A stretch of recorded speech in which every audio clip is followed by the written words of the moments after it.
Okay, so I'm Christina Brito. I have been a TV presenter for the longest time. I've acted a bit, and yeah, that's about it.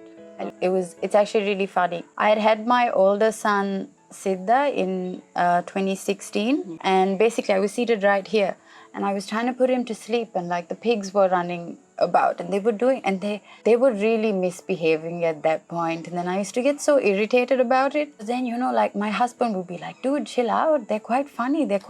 And then that's how Ham and Bacon the story came about.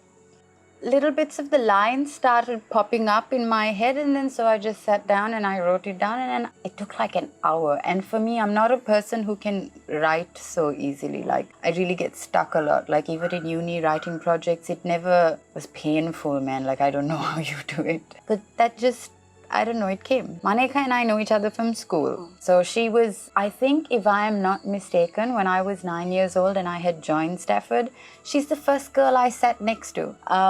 And she draws beautifully. So I asked her to do this, and then she came over and she liked it. So we worked on that. Kept getting stuck because this was something we finished like in 2017. She had done the drawings in 2017, but it just didn't go anywhere from there. Like, I was stuck with publishers, and then like it was supposed to be for child number 1, but child number 2 came and no Ham and Bacon as yet. And then finally things got moving last year. Basically last year I sent it, but I think we all mutually kind of agreed that the fit wasn't right. And then finally, like, I don't know, someone asked me like, why don't you try submitting it to someone outside? Maybe someone else will like it. And kind of worked out, which is a little sad because like someone outside the country chose to publicize a book about 2 pigs in Malabe. And even the whole writing process of Ham and Bacon, like, it was something that he was really like supportful of, and even like to get an illustrator.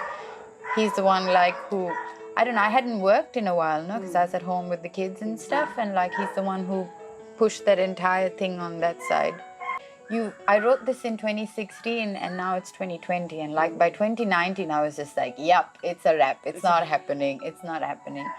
And that was one thing that I have to like really mention, because Marcus just kept pushing for me to send it to people. Some people find it like amusing. First of all, I think they wonder why the name Ham and Bacon. But I think like, okay, so normally I could have written the story about the pigs and I could have changed the title, right, to something else. But it's supposed to be like a little bit of an irony, because when you read the book, you realize how much personality they have. And then you realize also they're more than just ham and bacon, like actual personality. It's not just the ham and bacon, like the food aspect. They did to ham and bacon was they made it like a little more suited to the American market than like they, not even American, like a little more globalization. See, it started off with, it used like words like junction and stuff, but then that they like, well, first of all, I mean, they're living my dream childhood, and I kind of want to like preserve it for them, because I don't know, when I look back at where my childhood was and where I am, like even physical atmosphere wise, it's so different. And I don't know, it would have been fun, no, if our parents wrote a book about our childhood and our pets, so that you can look back on it. And more than that, like, it's just about being kind. It's not about being kind to people, it's about being kind to like every living being. With that being said, I am like human and I do kill mosquitoes, but I try, yeah. Yeah, they don't like it. I have no clue. Ravana refuses. My younger son is Ravana, and he just refuses to look at it. And Siddha's more like, oh mama, I'm gonna go outside and play with them. I don't need to look at that. They're both two really like wild outdoor boys, so it's very difficult to get them to sit and read something. Yeah, they're like up trees and stuff. So it's a story. So yeah, we had to basically move the location of our fridge because the gate was left open.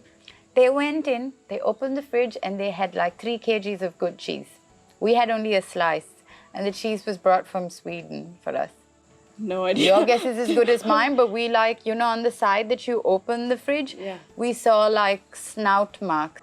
Okay, so say when I was pregnant, they realized that I moved really slow and I wouldn't go into certain nooks and corners.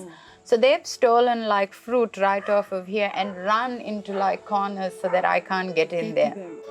When I thought of ham and bacon. I didn't think of it as like ham and bacon part 1, part 2, but I actually thought of it was like, okay, so ham and bacon, and then another story to do with the dogs, and another story to do with the kids. So like wrapped up together, it's kind of like a Malabe story. Rather than a ham and bacon 2 per se, I think I would like to make it like a collection of Malabe stories.